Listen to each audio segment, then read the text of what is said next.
Example 3 says a card is drawn from a standard 52 card deck. You pay $15 to play this game, which must be subtracted from your winnings. If a face card is drawn, you win $25, otherwise you lose $15. A face card is a king, queen, or jack. Let's calculate the expected value for this game. Again, this is a game sort of problem. You can have two things happen. You can win or you can lose. And we know how to do the expected values once we have all four of these numbers, but the trick in this problem comes from finding the values here, which will typically involve rereading the question possibly several times. For the wins, what happens if you win? Well, you paid $15 to play the game, which must be subtracted from your winnings. If the face card is drawn, you win $25. Okay, now, this is slightly different than the way the last problem was read. So it just said you win $25, but you have to subtract $15 from your winnings.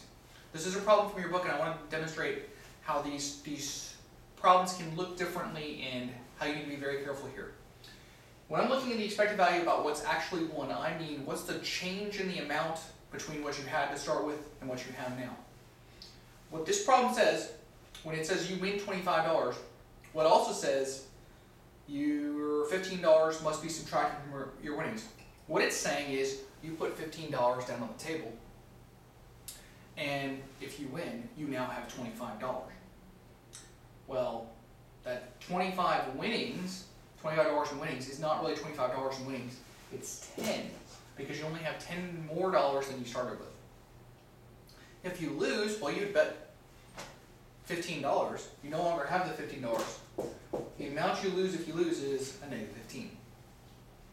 All right, now looking at the probabilities, to win you had to get a face card. This book and most books in this class, for this class, define a face card to be a king, queen, or jack. So I'm going to say a face card is a king, queen, or jack. End of story. If you know some of the rule, it doesn't matter. A face card is a king, queen, or jack. Well, there are 12 king, queens, or jacks in the deck out of the 52 cards total. I'm going to simplify this to make my life easier here. This is 3 out of 13 is the simplified probability. The rest of the cards, if I take 1 minus 3/13, this is going to be 10/13.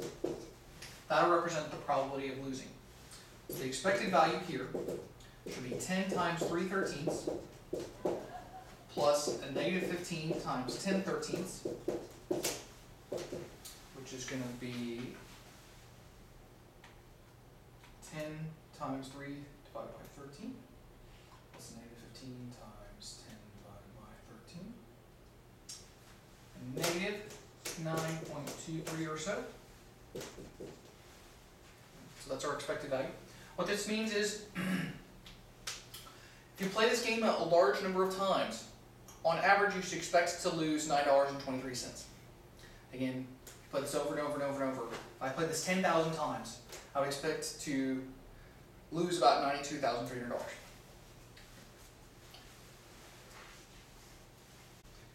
In example 4, we read, the annual premium for a $5,000 insurance policy against the theft of a painting is $150.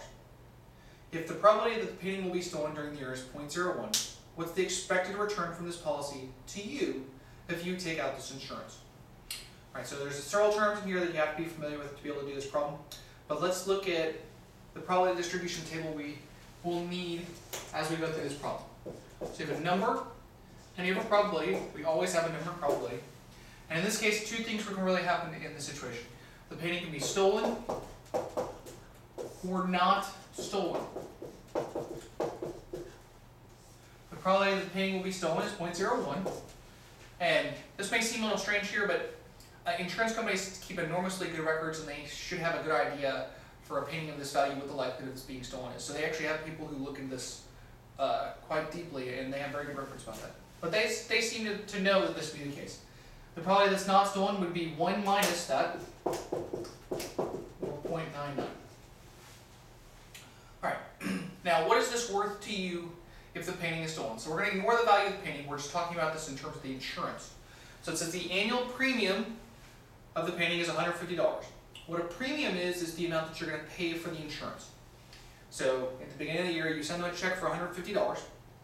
And if the painting is stolen, well, they're going to send you a check for $5,000. Right? That's the transaction that's involved.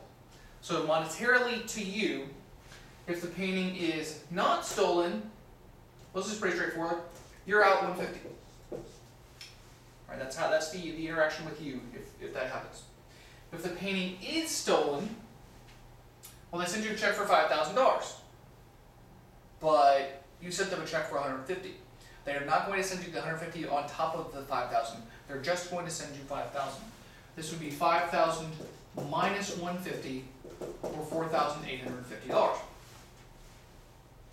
So again, the value, the amount to you, if the painting is stolen, is $4,850. If it's not stolen, it's negative $150. We've got the probabilities here. It's the expected value. Multiply out the value times the associated probability, plus the value times the associated probability. And working this out, you should get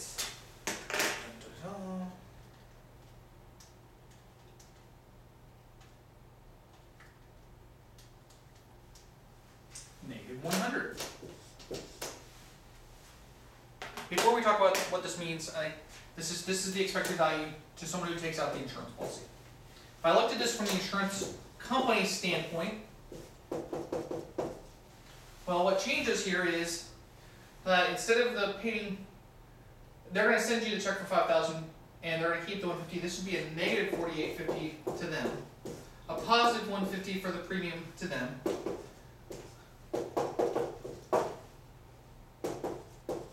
The probabilities stay the same, but the expected value here, you'll notice, looks a lot like the expected value over there, except all of the signs have changed for the amounts.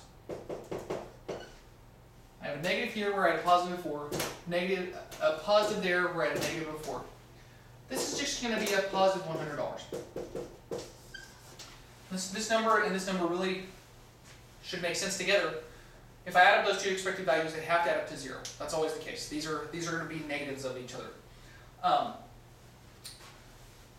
Taking this a little further, on average, for each of the clients with this kind of painting that they have, the insurance company should expect it to make $100. If they had 1 million clients like this, they'd expect to make $100 per policy they have. So this is why their goal is always to sell more policies, because this is how the pricing would have to work. And I addressed this a little earlier. If this was a negative number or even 0 for the insurance company, this would likely mean the insurance company is eventually going to go out of business, which would make all of the insurance worthless, no matter what you paid for it. So, questions on that will be taken in class, and that's the end of this video.